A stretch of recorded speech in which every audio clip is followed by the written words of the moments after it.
Assalamualaikum warahmatullahi wabarakatuh. Bagaimana kabar kalian? Semoga kalian semua dalam keadaan yang sehat dan selalu bahagia. Nah, pada pertemuan kali ini kita akan membahas mengenai kegiatan ekonomi. Tentunya kalian sudah pernah mendengar sebelumnya tentang apa itu kegiatan ekonomi. Kali ini kita akan lebih memperdalam lagi tentang apa sih kegiatan ekonomi itu. Nah, sebelum kita memulai materi, akan lebih baik jika kita berdoa lebih dulu menurut keyakinan masing-masing.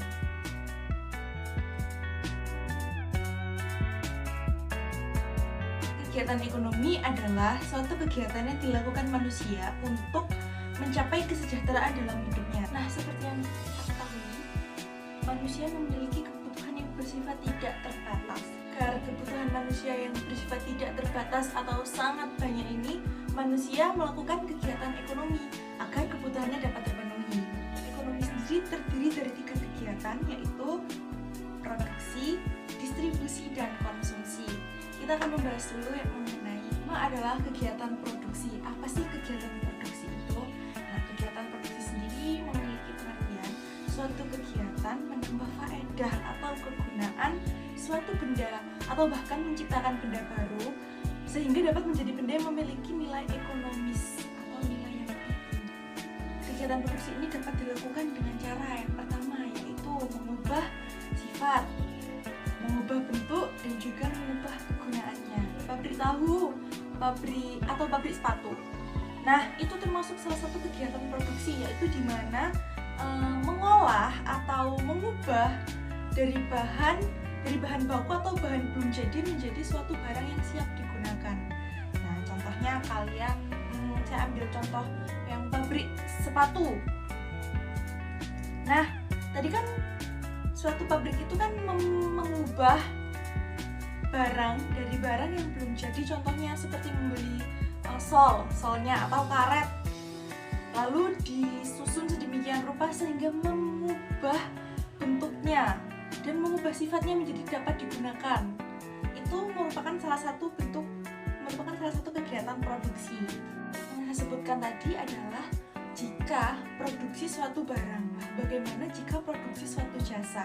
Produksi suatu jasa tidak memerlukan seperti mengubah sifat, mengubah bentuk, atau mengubah kegunaannya. Nah, untuk kalian agar lebih paham lagi, kita akan langsung saja ke contohnya. Kita ambil contoh lain, pabrik kerupuk kulit atau biasa kita dengar atau kita sebut dengan rambak. Kalian pasti semua tahu kan?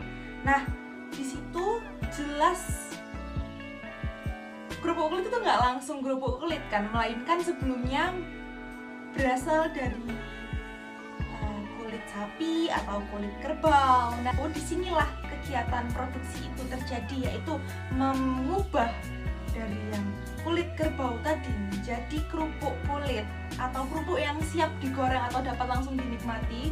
Nah, itulah yang disebut dengan kegiatan produksi.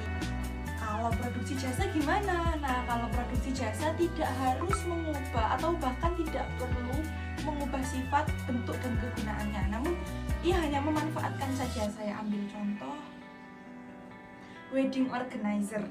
Nah, wedding organizer di situ termasuk suatu produksi jasa. Karena apa? Karena ia memanfaatkan atau mengubah suatu Jasa itu tadi menjadi lebih memiliki nilai lebih tinggi. Contohnya, wedding organizer kan membutuhkan peralatan seperti buket bunga, lalu kursi, meja, atau wardrobe yang lainnya. Itu kan jasanya untuk melakukan suatu kegiatan itu. Jadi kalian sudah mengerti kan bagaimana apa bedanya produksi barang dan produksi jasa? Kalau sudah mengerti, selanjutnya kita akan membahas mengenai tujuan produksi. Setiap kegiatan pasti memiliki tujuan kan, sama halnya dengan kegiatan produksi ini. Nah, tujuan kegiatan produksi sendiri secara umum adalah memenuhi kebutuhan manusia untuk mencapai kemakmuran. Nah, kemakmuran ini dapat dicapai dengan cara barang dan jasa yang tersedia ini jumlahnya mencukupi untuk pihak yang membutuhkan. Jadi, agar suatu kebutuhan itu dapat dipenuhi, jelas dibutuhkan barang dan jasa kan. Nah, barang dan jasa ini yang menyediakan adalah produsen. Begitu. Jadi sampai sini sudah paham ya? Kalau sudah paham, kita langsung saja lanjut ke faktor-faktor produksi. Faktor produksi ini yaitu yang pertama adalah faktor alam, yang kedua faktor tenaga kerja, yang ketiga faktor modal, yang keempat adalah faktor produksi keahlian atau skill. Faktor produksi yang pertama yakni faktor produksi alam atau natural resource. Faktor produksi alam ini antara lain tanah, air, sinar matahari, udara, dan barang tambang. Produksi tenaga kerja ini memperhatikan kualitas kemampuan dan juga keahlian. Nah, tenaga kerja ini dibagi menjadi dua, yakni tenaga terdidik dan juga tenaga kerja terampil. Nah, kalau menurut sifatnya terbagi menjadi dua, yakni jasmani dan rohani. Nah, faktor produksi yang selanjutnya yaitu faktor produksi modal atau kapital.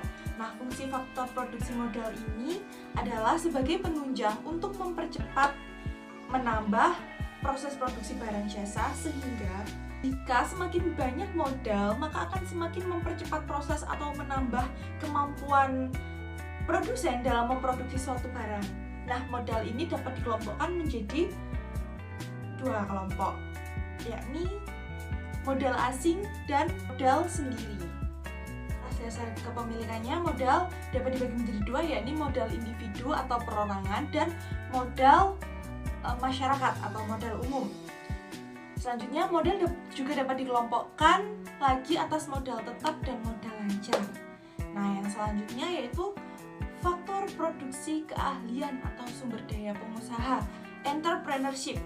Nah, keahlian ini adalah keterampilan yang digunakan seseorang dalam mengkoordinasikan dan mengelola faktor produksi untuk menghasilkan barang atau kegiatan ekonomi. Yang selanjutnya yaitu distribusi. Distribusi adalah kegiatan menyalurkan barang dan jasa dari produsen ke konsumen. Nah, kenapa ada distribusi ini?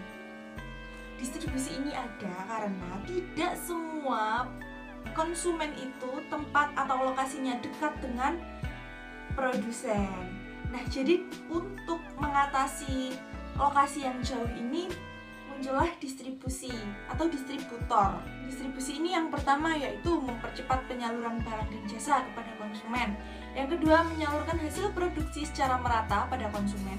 Yang ketiga, agar menjaga kesinambungan kegiatan produksi. Yang keempat, memperoleh keuntungan. Untuk mencapai tujuan-tujuan distribusi tadi diperlukan untuk memerhatikan beberapa hal atau dapat disebut faktor-faktor yang mempengaruhi distribusi. Yang pertama yaitu faktor pasar, yakni letak geografis atau jauhnya jarak. Jadi ketika kita hendak menyalurkan barang tadi, kita harus memperhatikan lokasi pasarnya agar kita mengetahui akan menggunakan kendaraan apa untuk melakukan kegiatan distribusi tadi. Yang kedua adalah faktor barang. Nah, faktor barang ini juga harus diperhatikan karena barang apa yang akan didistribusikan, berapa harga barang, lalu juga berat barang, agar ketika proses distribusi dapat lebih maksimal atau lancar ya, tidak mengalami hambatan. Yang ketiga yaitu faktor perusahaan. Nah, pertimbangan yang diperlukan adalah sumber dana, yaitu kegiatan ekonomi konsumsi. Nah, kegiatan ekonomi konsumsi ini bertujuan untuk menghabiskan nilai guna suatu barang atau menggunakan suatu benda itu, baik berupa barang maupun jasa. Nah, tujuan dari konsumsi ini yang pertama yaitu untuk memenuhi kebutuhan hidup, tentu saja contohnya seperti makan setiap hari, minum. Kedua adalah memperoleh kepuasan optimal. Nah, contohnya misalnya kalian makan bakso dengan steak. Nah, di sini jelas berbeda kepuasannya karena apa? Mungkin bagi sebagian orang makan steak merupakan suatu kemewahan. Jadi di sini kepuasannya berbeda kan dengan makan bakso yang memang bisa dibeli setiap hari dengan steak yang harganya tidak sama dengan bakso. Nah, di situ karena memiliki kepuasan yang berbeda, maka tingkat konsumsi pun juga akan berbeda. Karena di sini yang sebenarnya adalah kepuasan. Yang ketiga yaitu memperoleh penghargaan kebutuhan dari orang lain. Selanjutnya yaitu faktor-faktor konsumsi. Terbagi menjadi dua, yaitu faktor ekonomi dan faktor non-ekonomi. Faktor ekonomi sendiri yang pertama ada pendapatan. Jelas saja pendapatan itu akan mempengaruhi tingkat konsumsi. Apabila pendapatannya semakin tinggi, maka barang yang dikonsumsi akan menjadi semakin banyak atau tingkat kebutuhannya menjadi semakin tinggi. Nah, yang kedua adalah harga barang. Harga barang ini berpengaruh pada minat konsumen untuk membeli atau membatasi suatu barang atau jasa yang diinginkan. Yang ketiga adalah ketersediaan barang atau jasa. Kalau ketersediaan barang atau jasa ini banyak, maka konsumen akan lebih sering untuk mengonsumsi barang tersebut.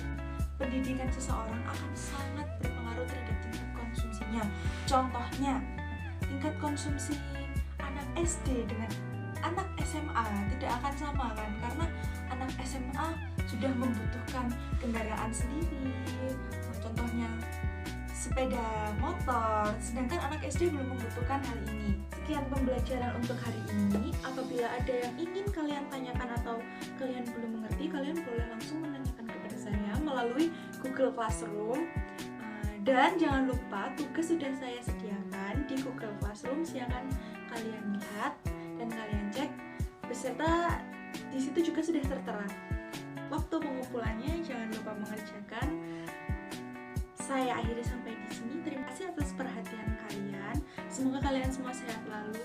Jangan lupa sering-sering cuci tangan, jaga pola makan kalian. Saya akhiri sampai di sini. Wassalamualaikum warahmatullahi wabarakatuh.